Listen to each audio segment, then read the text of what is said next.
is Ali Carter. I am the founder of Mediate UK, and I'm going to talk to you today about the Form D81.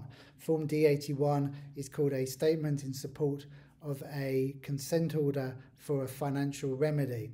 It's basically where you are looking to have your financial agreement made legally binding through a financial consent order. The Form D81 is the form that will accompany that, so that the court can see the figures and some of the reasoning behind what's gone into your consent order. So your consent order says what's going to happen. You know, the house will be sold and the equity split 50-50, and there'll be £2,000 a month spousal maintenance, and the pensions will be shared 50-50. I don't know, whatever you've agreed. So that's what the consent order does, and they will make that into that's been made legally binding, so it has to happen. The statement in support for D81 shows the court the figures and some of the reasoning behind that.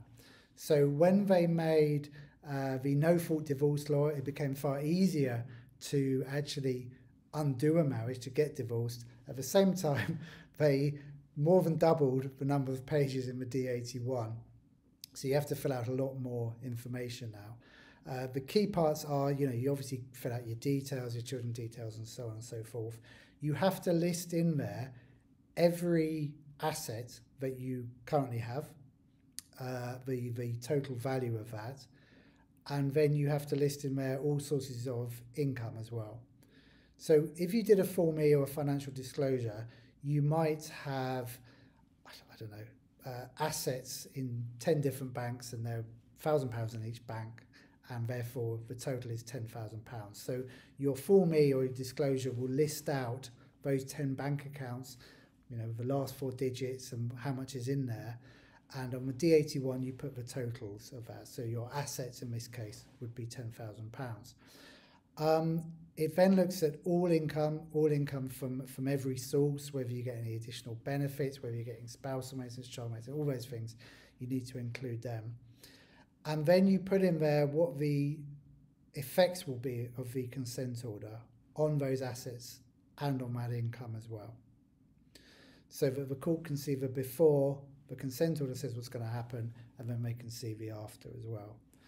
It also gives you an opportunity to explain, if you've got any medical conditions or factors that need to be taken into consideration as to why you've got your consent order.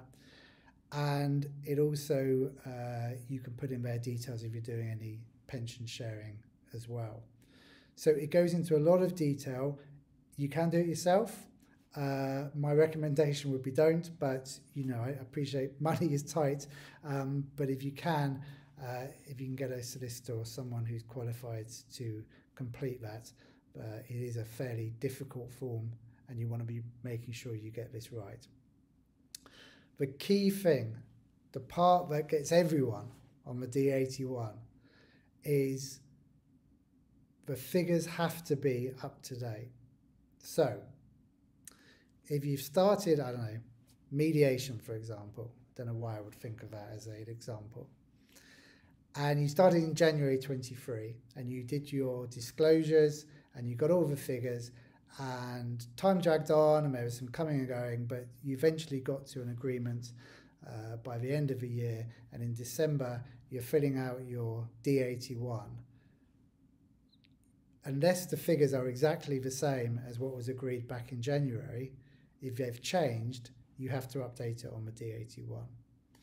Because you're signing that form to say the figures are correct at the point of signing. And if you put incorrect figures in there and you sign it and you get caught, you could be committing contempt of court. So you need to make sure that those figures are up to date. That doesn't necessarily mean that you have to renegotiate all of your agreements again. Most agreements are worked out around a sort of percentage split, so that if your property's dropped in price anyway, it doesn't matter because you're still agreeing 50-50 or whatever you've agreed. But they have to be up to date. So the D81 form, it's a new form, relatively new. It's a lot more complicated than it was before. Have a look at it. You can download it. So just Google D81 form, it will come up. But our recommendation would be to use a solicitor or someone who is trained to complete it for you, so that it doesn't get sent back from the court, so that you can get your consent order quicker, so that you can finalise your divorce, and yes, so you can move on with your lives, which after all is where the real benefits of this whole process hopefully lies for you. Whatever happens, I wish you all the best in your futures. Many thanks.